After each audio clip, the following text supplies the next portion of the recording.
and thank you for a great speech. A bit hard being skeptical in terms of consolidation after coming after you, but I'll try my very best.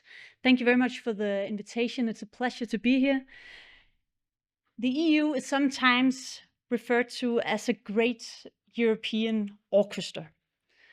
Each nation are playing their own instrument, distinct in tone, tradition, and strength. But when coordinated and playing from the same score, they can deliver something truly powerful.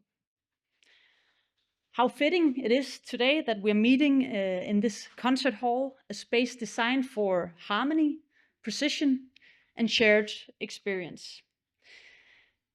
If we allow ourselves to be inspired by the environment, perhaps we could work on creating some great music together. I really hope we can. We need to look forward.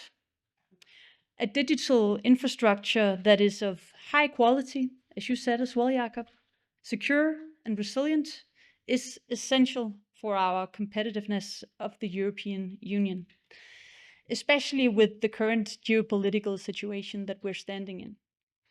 The reports from Letta and from Draghi recognize telecom as an enabler for competitiveness. Connectivity is a necessary foundation for Europe's economy. It underlines how important it is to ensure that we meet Europe's digital infrastructure needs.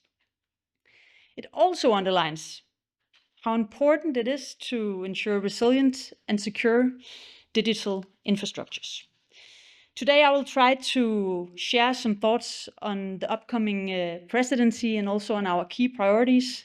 In addition, I will also share the view of, or my view, of the future of the European telecoms sector. I will in particular be focusing on ensuring that EU keeps a market-based, technology neutral, and strong competition approach. And I will, of course, return to the reasons behind this focus. But starting with the presidency, I'm looking very much forward to the presidency. Actually, I can't wait to get started. I have two main priorities in terms of the digital. First of all, to curb big tech and ensure a safer digital space for our children and for minors. We won't be talking much about that today, but still important for me. And the other thing is, and I will get back to that, the digital competitiveness of Europe. And here I think the telecom sector plays a vital role. But today focuses on the future of connectivity. And in line with the Commission's ongoing work with simplification, we will focus during the presidency on reducing regulatory burdens. And we will focus on improving the framework conditions for innovation and for investments. And we will look forward to work and collaborate with all of the stakeholders during our presidency to find all the best ways forward. I do agree with Draghi in some points. Europe is falling behind, and European competitiveness must be strengthened. At the same time, we cannot ignore the geopolitical crisis that we face. Russia's invasion of Ukraine has underlined the need for diversification of supply chains and critical infrastructure, and we must have a regulatory landscape that ensures a safe, a robust, and a future-proof framework for digital infrastructures. At the same time, a framework that fosters innovation and promotes competition to the benefit of the end users. Predictable framework conditions will ensure a strong and a well-functioning market with a high level of private investments. And based on our experiences in Denmark, I am positive about some of the measures often mentioned in the debate about the future of a European single market for connectivity. In Denmark, we've been accelerating the deployment for broadband and the phasing out of the old copper network, as recommended by Draghi. Another element mentioned by Draghi is consolidation. I know you will be discussing that a lot today. I have to be frank here, I am cautious on whether consolidation will actually lead to increased investments. If further consolidation does not lead to higher levels of investments, end users are likely to pay the price in terms of higher prices and lower quality. As cross-border consolidation may lead to few large pan-European players, we are concerned about the competition.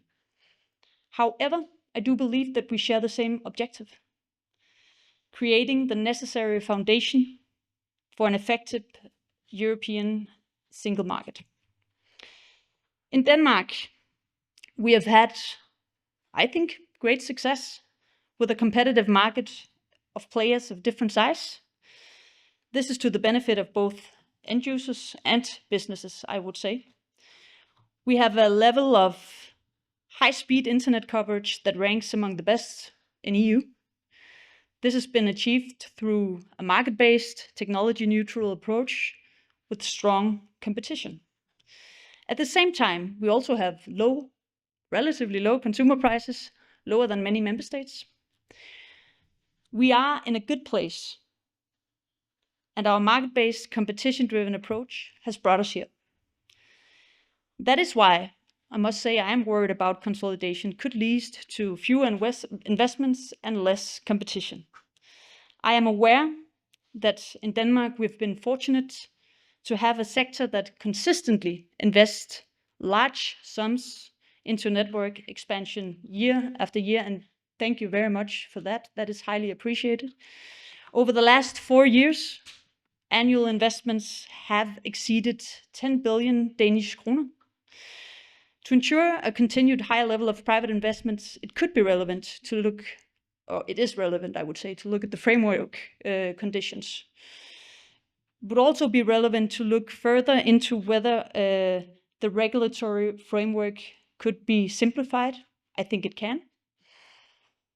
In regards to the upcoming Digital Networks Act, I believe that it should ensure a continued market-based rollout of infrastructure, and that it should rest on a principle of technology neutrality. Based on our experiences, I believe it's possible to strive for both competition in the telecoms sector and competitiveness in Europe. And I think that the Danish case shows that the two can support each other if doing it in the right way. We have important work ahead of us. For 6 months, starting in July, we will use our presidency to drive forward both the Council's work, acting as an honest and neutral broker. In this, it's crucial to bring stakeholders together, like today, so that we can discuss the future of Europe's connectivity landscape. I am confident that together and with the right framework, we can increase the competitiveness of Europe. It's my belief that we can achieve this by keeping a fair, competitive, and dynamic digital ecosystem. Just like in music, our success depends not on uniformity, but on harmony, on working together. And I really do hope that in the next 6 months, we will be doing a lot of that. Thank you very much for your time.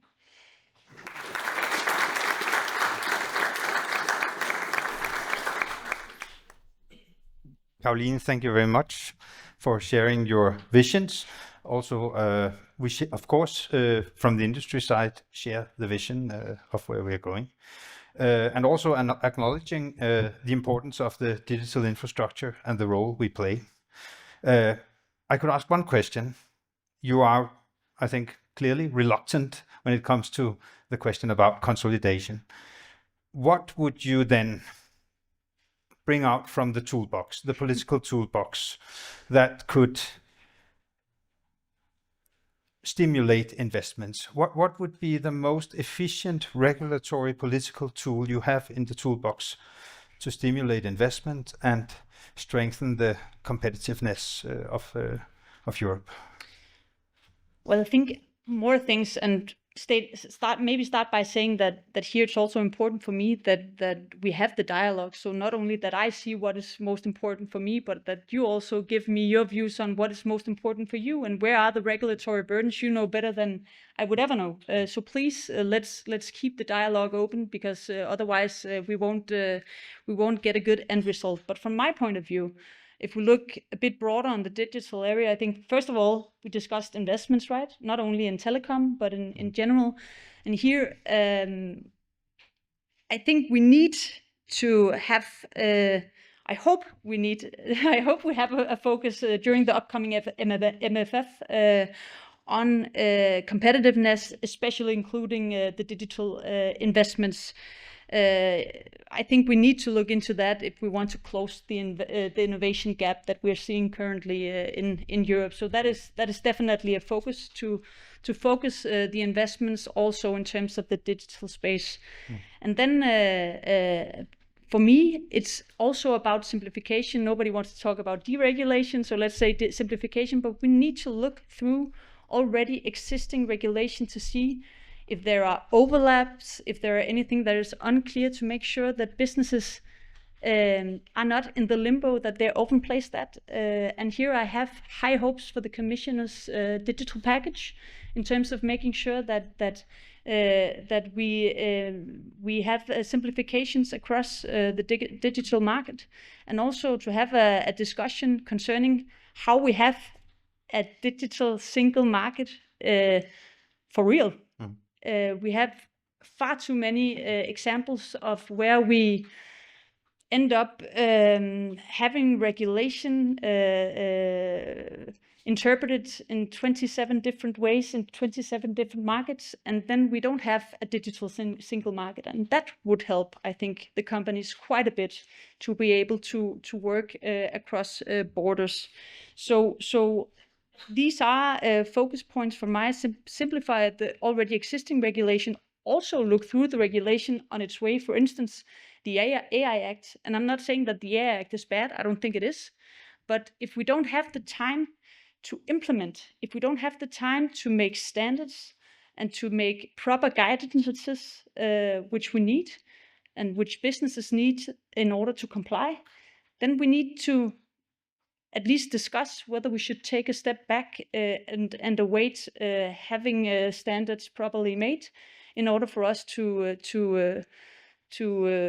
look out for our businesses. Thank you very much, Caroline. Please help me give a hand.